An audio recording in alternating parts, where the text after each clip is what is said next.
We live in this world where there are many accidents and calamities. So, when accidents and calamities strike, what should we do? Well, the most important thing is to remain calm. Just like each of us.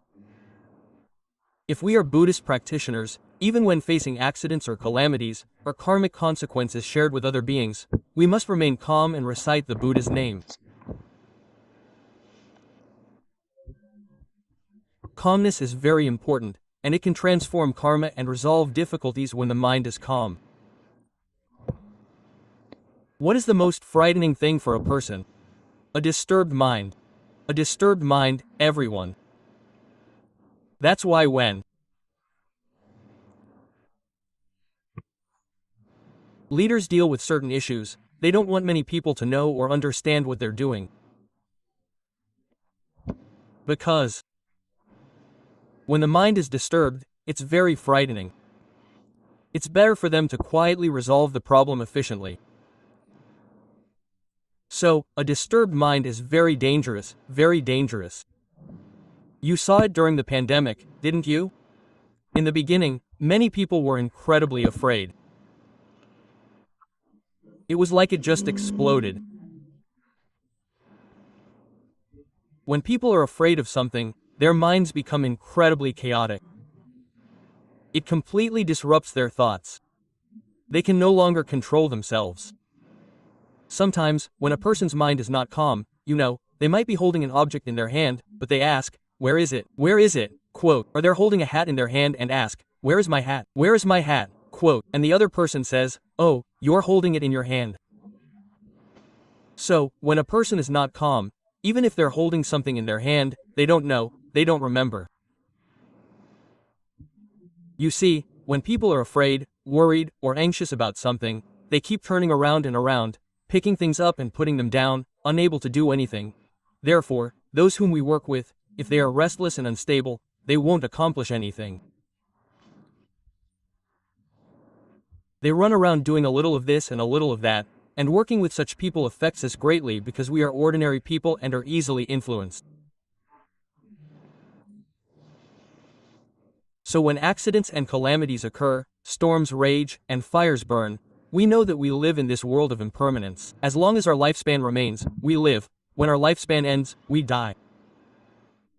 If our lifespan remains, even if we are swept away by water, we won't die. It's strange, we float and don't die because our lifespan remains. But if our lifespan is about to end, we fall into the water and sink completely. Why is it that when we fall, we sink and die instantly?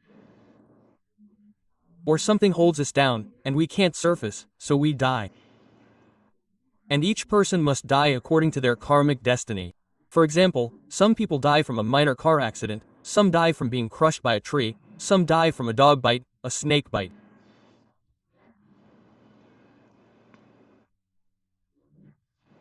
Stepping on a poisonous thorn, starvation, indigestion, drowning, or even a toothache. If it's time to die, then your karmic destiny dictates that you die in a very strange way. Many people ask, why is it so strange? It's all about cause and effect, everyone. The most important thing for us Buddhist practitioners is to remain calm and chant the Buddha's name when we encounter accidents.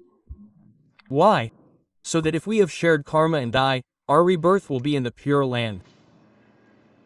But if a person doesn't have the intention to be reborn in the Pure Land, they still chant the Buddha's name, and if they die, they will still be reborn in the heavenly realm or the human realm to enjoy blessings, not necessarily falling into the three evil paths. Therefore, a calm mind is a good mind for rebirth. A chaotic mind at the time of death will certainly lead to rebirth in the three evil paths, you ask. Why it's difficult to attain human rebirth, yet there are so many people in this world. Remember, sometimes the merit you accumulate lasts for 3 lifetimes, but if you commit sins in this life, you still have the merit to be reborn as a human in the next life. It's still reincarnation, being reborn as a human.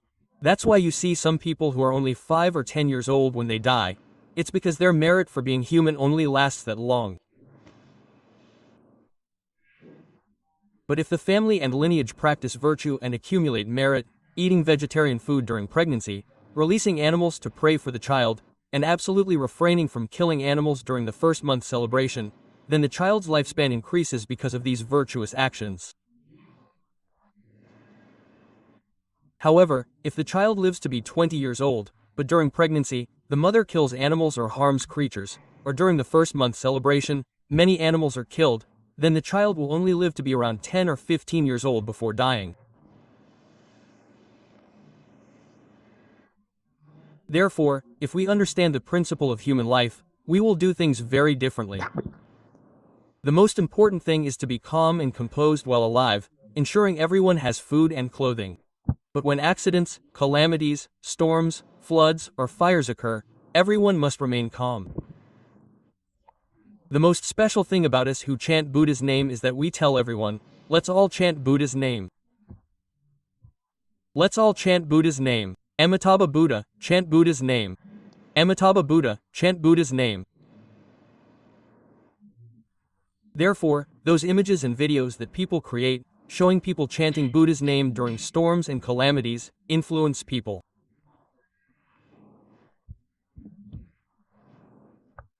When people see them, it plants a seed in their hearts.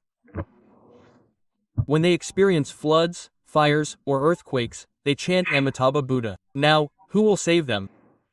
Who will come to save them? Amitabha Buddha. So, even if you die in that accident, that recitation of Buddha's name will still lead to a good rebirth. A good rebirth, isn't that special? And if, at that moment, you make the vow to Amitabha Buddha in your heart, directing your thoughts towards the Western Pure Land every day, then when you recite the Buddha's name, the Buddha will welcome you to the Pure Land. And when the Buddha welcomes you, it's not so that you'll be unable to breathe, or suffer from being crushed by a tree, or die while being crushed by a tree. It's not like that.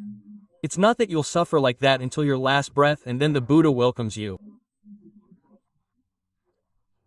But at the moment you recite the Buddha's name with complete devotion, at that very moment, as soon as you experience that, the Buddha will emit light. You won't be suffocated by water, or burned by fire, or crushed by a tree. The Buddha will have already emitted light, and your cultivation will have reached a high level. At that time, the Buddha will guide you before you even experience any pain. So when the Buddha guides you, you won't be suffering from being crushed by earth, burned by fire, or crushed by a tree.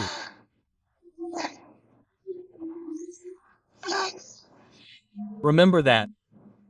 Or if someone is strangling you, and at that moment you think, I'm not going to die like this, Amitabha Buddha, with complete devotion, they will naturally let go. There's an invisible force that makes them let go. Believe this. For example, if you're being robbed and they're assaulting you, and you recite Amitabha Buddha, there's an invisible force that makes them let go immediately. That's your vow. Even in fire, floods, landslides, rockfalls, and other disasters, if you haven't fulfilled your vow yet, listen. If you recite the Buddha's name with complete devotion, there's an invisible force that will prevent you from dying. But if you are satisfied and calm, the Buddha will emit light to guide you first, not that you will die while lying there. No, don't exaggerate. Don't overdo it, you won't die like that, you won't suffer anything, remember that. You won't die like that, don't be afraid. The Buddha will emit light to guide you before you suffer pain, hunger, and shortness of breath. Don't be afraid of needing to hold your breath, being too scared to breathe. The Buddha guides you before you stop breathing, understand? Therefore, when you understand this principle, you will be very at ease, very happy, and very fond of reciting the Buddha's name. You know that in this Pure Land Dharma method, the best thing a person who shares the Pure Land Dharma with you does is what? To cultivate the recitation of the Buddha's name, not because of their own Dharma. This is the Buddha's Dharma, not their own Dharma. So you know, there are many people who sit around all day discussing and debating about reciting the Buddha's name, thinking that this Dharma is theirs, so they ask themselves questions like, oh, this principle, I'm the one who shares the Buddha's Dharma, I understand it so well, but how many sentient beings know how to ask questions? Even if they ask, it doesn't get to the core of the teaching. Quote, so they have to ask themselves questions and ask others to ask for them so they can explain, because if they ask the question themselves, they are following the direction of their own Dharma. They keep asking questions to get to the core of their own Dharma. That's why they keep discussing it all the time. This Pure Land Dharma method is most special. When you meet someone who cultivates your faith and vows to recite the Buddha's name, making you eager and enthusiastic about reciting the Buddha's name, that's right, that's right. But Master Honen said that ordinary people need to recite a lot, so we need to build up their faith and vows to encourage them to recite the Buddha's name more, which is good for them. Sitting there and discussing your own Dharma is hateful. Why be afraid of people rejecting your Dharma? This Dharma is the Buddha's, not mine. I am merely working for the Buddha to praise and fulfill his vows. It's not my Dharma. Let anyone say whatever they want about this Dharma. We don't care. We are only reasoning in such a way that those who enter this teaching will have firm faith and not lose their way. That's because we are still weak. It's like a virtuous person guarding a fish pond. You are like weak little fish, so I, Hiền Đức, must try my best to keep this pond in good condition. If you want to leave, that's up to you, but I will keep this pond well. You know, when there are storms and strong winds, if these fish swim out of the pond, they won't know how to get back, and that would be a pity for them, so I try my best to keep this pond safe. Therefore, every day I have to bring up this Pure Land Dharma method and explain it to you so that you can stay in the pond.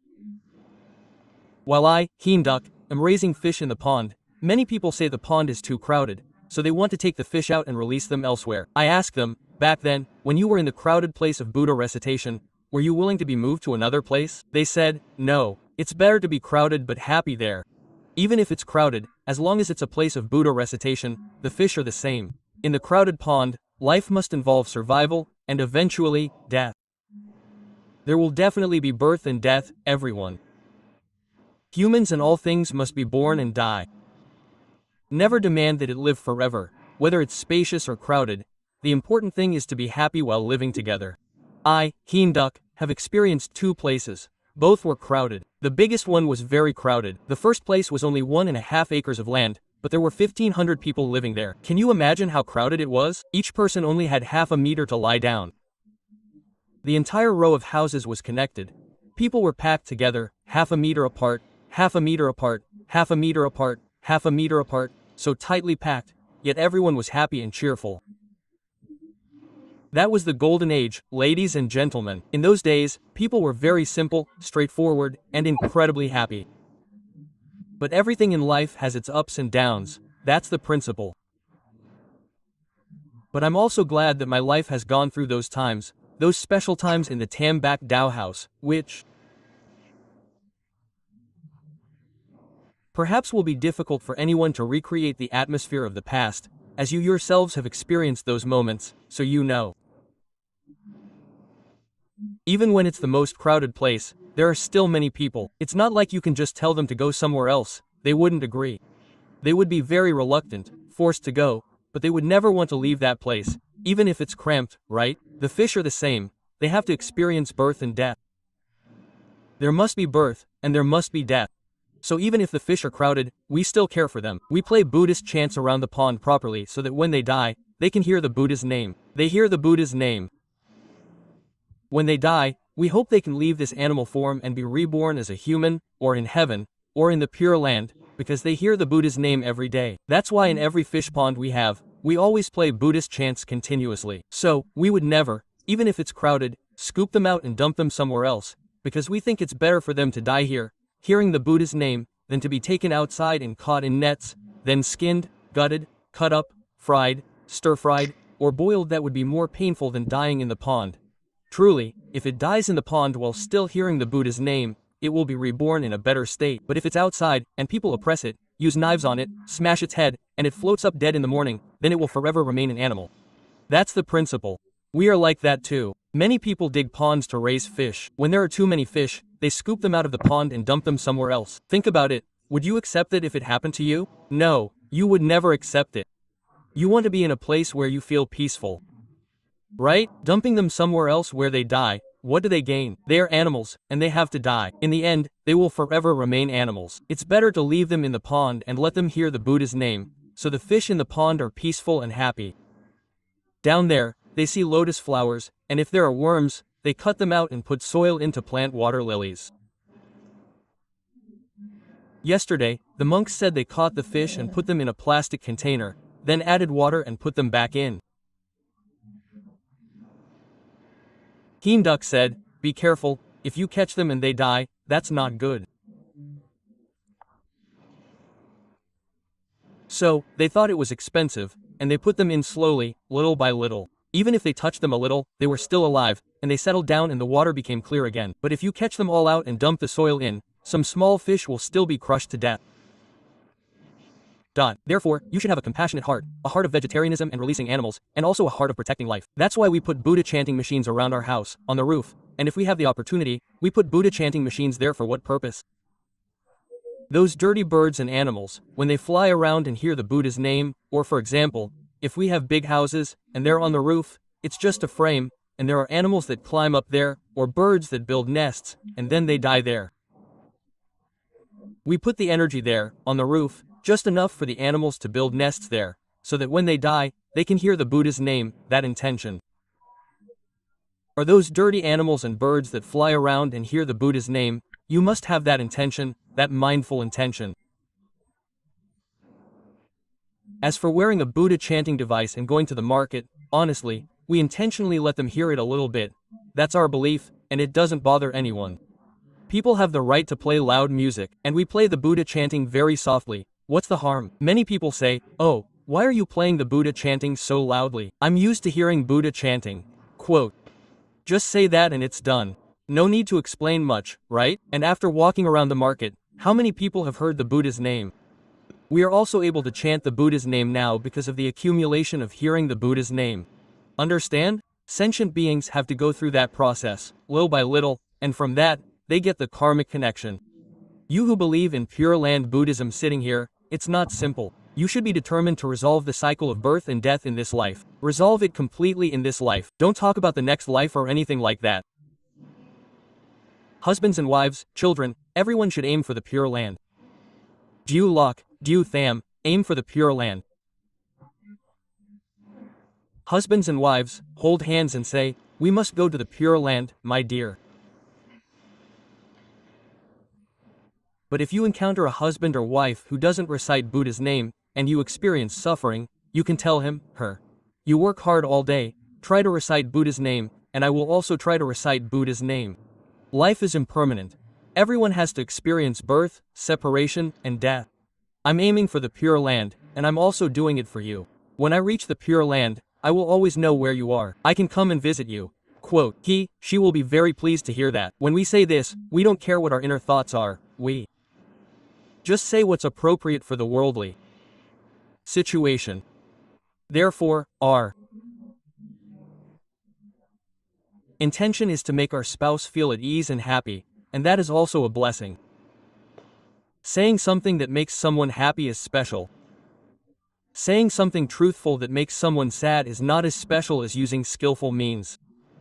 Skillful means not harming anyone, not stealing anyone's property. This is not evil. Skillful means doesn't involve stealing anyone's property. A sentence that makes someone laugh doesn't steal anyone's property, does it? But using sweet words to steal someone's property, to deceive and harm them, that is evil. You must understand these two principles. Therefore, it is said that skillful means can save 10 people, but truthfulness might not even save one. Truthfulness might not even save one. So, the Pure Land Dharma method that we are practicing, reciting Buddha's name, what kind of Dharma method is it? It's Mahayana Buddhism. That's why, in the past, there was a person who later wrote the book on rebirth in the Pure Land. Yes, Master Tiansheng. That's right, Tiansheng. You know that when he practiced Theravada Buddhism, he criticized Mahayana Buddhism a lot. Those who practice Theravada Buddhism without understanding the Dharma often criticize Mahayana Buddhism. He criticized Mahayana Buddhism. Later, when he realized the Mahayana teachings, you know that he told his brother, who was also a practitioner, a very diligent practitioner. Before entering the monastery or something like that, you know, he said, "Brother, I once slandered Mahayana Buddhism. I regret it so much, I want to repent. I even want to cut off my tongue to repent, because this tongue slandered Mahayana Buddhism. I'll cut off my tongue to repent." Quote, isn't that incredible? The practitioners of the past were amazing, weren't they? He was called Bodhisattva Tiansheng. Later, he wrote the Pure Land Rebirth Treatise, which is called one of the 3 sutras in one treatise. That treatise was written by him.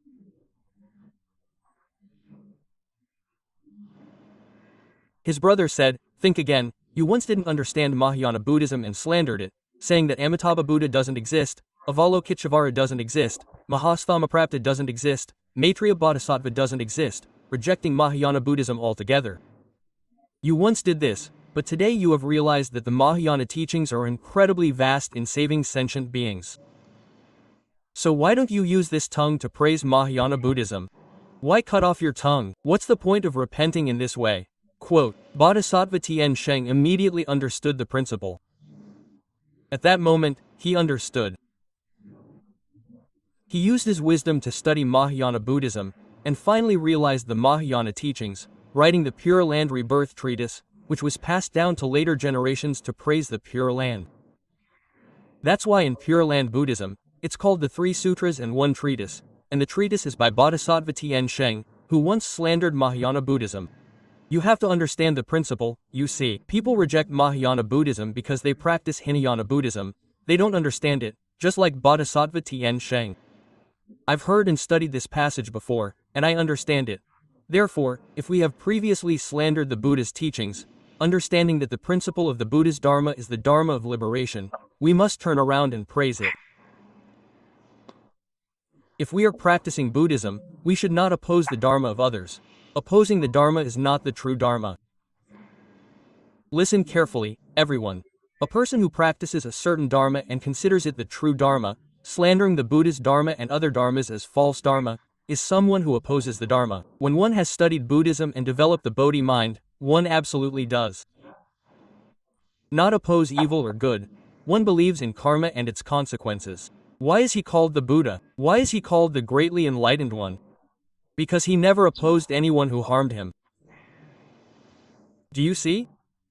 When the Buddha went into a village to beg for alms, the externalists stood around him on the road. Those externalists were also manifestations to show this to sentient beings. We treated the Buddha like that, but the Buddha did not utter a single word of reproach. The Buddha followed the karmic conditions and overcame them. They took thorns and scattered them on the road, scattering nails and sharp objects, saying, "If you want to go in there to beg for alms, you have to go through here." The Buddha calmly said, "I hope you will let me go inside to beg for alms." He was allowed to go, but he had to walk through the thorns and nails. Then, with a calm and pure mind, the Buddha walked through the pile of thorns, and his feet were pierced, and he bled. At that time, a person from the lowest caste of that era stepped forward and swept and raked away the thorns. Everyone, that was the old era in India. People were divided into many castes. The lowest caste was not even allowed to look at the Brahmin and Kshatriya castes. You know, they weren't even allowed to look at them. And when the lowest caste walked, there was a broom behind them, sweeping, sweeping, sweeping wherever they went. Every step they took had to be swept clean. And wherever they went, they carried a small cup with them, so that if they wanted to spit, they had to spit into the cup. They absolutely couldn't spit on the path they had walked on. And the path of the Kshatriya and Brahmin classes, the learned class, was absolutely forbidden for lower classes to walk on. So Buddha Shakyamuni came to India to enlighten people, to abolish the class system, the system where some were honored and others were despised and looked down upon.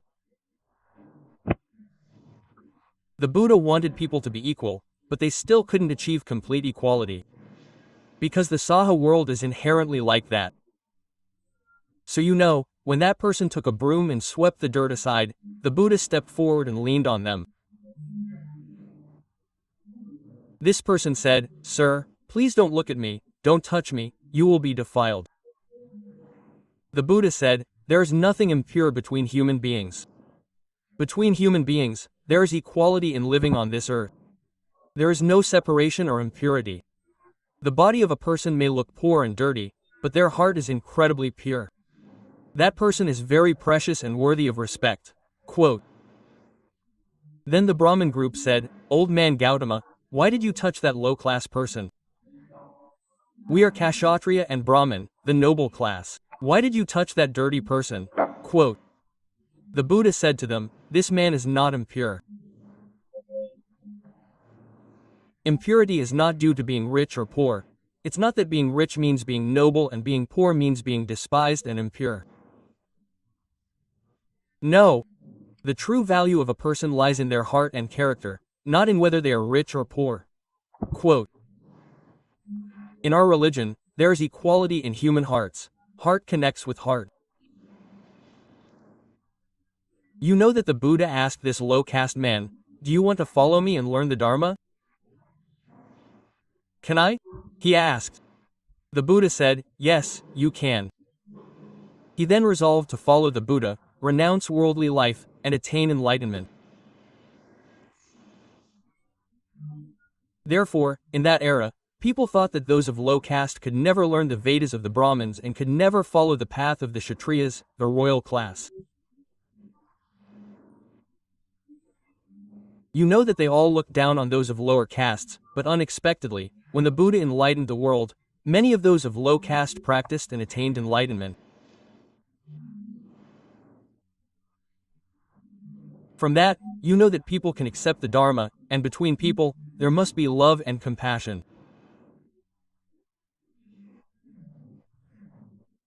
We can also learn from ordinary people. We can learn in all aspects, you see. Therefore, Buddhism is a religion of equality. A person who studies the Dharma with a discriminatory mind cannot enlighten their wisdom. They cannot enter the path, you see. A person who studies the Dharma with discrimination and contempt for others, like the sixth patriarch Wenong. He said that when he wanted to write a verse, there was someone who couldn't read or write at all. He said, "Venerable, could you please write this verse for me? I also have a verse." Quote, when people were reciting it in the Zen monastery, why did Shensho read the verse? The body is like a Bodhi tree, the mind is like a bright mirror stand, constantly wiping it clean, so that no dust adheres to it. The fifth patriarch Hongren said, "Let them read this verse." Because the fifth patriarch knew that those who were practicing here needed to read this verse. So, for all those who practice any Dharma method, this verse is important for ordinary people, because the fifth patriarch knew that these were ordinary people, and they had to recite this verse to ascend like the Bodhi tree, their minds like a bright mirror, constantly needing to be cleaned so as not to be stained with dirt. Do you see? Although this verse is not about enlightenment, it is for ordinary people. Constantly cleaning oneself so as not to be stained with dirt means constantly correcting oneself so as not to continue to deteriorate. So, the fifth patriarch Hongren told them to recite this verse of Shensho. When the sixth patriarch Wenong, at that time, was illiterate, he was just a rice pounder, an ordinary person, without any fame or position in the three jewels at that time. Then, he recited the verse, and suddenly a verse flashed in his mind. He asked a venerable monk to write the verse for him. The other person said, "You're writing this verse? It looks strange, very shabby. Just forget it." Quote. Then, the sixth patriarch Wenong said, "Venerable, when studying the Dharma, don't despise others. Despising others makes it difficult to enter the Dharma." Quote. The other person was startled and said, Okay, recite the verse, I'll write it for you. The Bodhi tree originally has no trunk, the bright mirror has no stand. From the beginning, there is nothing. Where can dust cling? Quote. The fifth patriarch Hongren heard the verse and immediately attained enlightenment.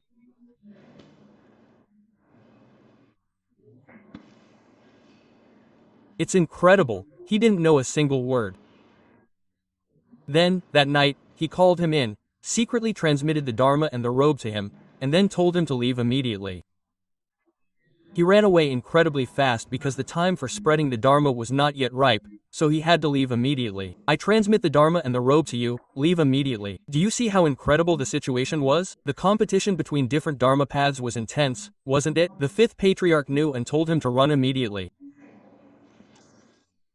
Remember my words, son, you can't preach the Dharma or give sermons yet, understand? Quote. He ate and ran away like that, but they chased after him to snatch back the alms bowl. Wasn't that terrible? Finally, he fell down the mountain and ended up among a group of hunters, where he lived for 17 years, training in the mundane world. He had already attained enlightenment, yet he still had to endure training in the mundane world. Only after this training did he truly achieve perfect enlightenment.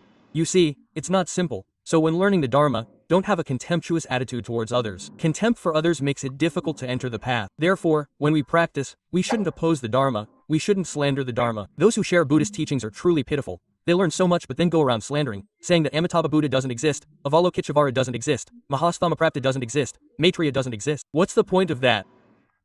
While people are worshipping and bowing, you're shattering their faith. If those deities didn't exist, then let Shakyamuni Buddha come and resolve it. We don't understand the Dharma, so why are we talking nonsense? We'll die without ever seeing the light of day. Do you understand? Therefore, when learning the Dharma, don't have a mind that opposes the Dharma, don't have a mind that opposes cause and effect, both positive and negative. When you achieve this, your practice will bear fruit. When you recite the Buddha's name without opposing cause and effect, with a forgiving heart towards both good and evil, without attachment to good and without sorrow over evil, then you have achieved results. Certainly, your practice has borne fruit. Worshipping the Buddha and practicing has given rise to your inherent Buddha nature, which is why you have such a gentle and peaceful heart. So, when you feel this, dear friends, this is like a stream of sharing the Dharma, and the Buddha is protecting us. Because hearing this brings immense coolness and peace to the heart. I, Hiền Đức, am sharing this so that you too can feel this coolness. I hope you all experience this feeling, finding peace and tranquility in your lives and remaining calm when facing difficulties. Recite the Buddha's name. Encourage your loved ones to recite the Buddha's name. I advise them to recite Buddha's name during this time of hardship and danger. I urge everyone to recite Buddha's name together. Let's all recite Buddha's name. Don't let your minds be disturbed by the chaos. Just recite Buddha's name. Let's all recite Buddha's name so that this calamity can be resolved. I wish you all peace and happiness. Amitabha Buddha, Amitabha Buddha, Amitabha Buddha. We will meet again in the Pure Land, everyone. Amitabha Buddha, Amitabha Buddha, Amitabha Buddha. Yeah.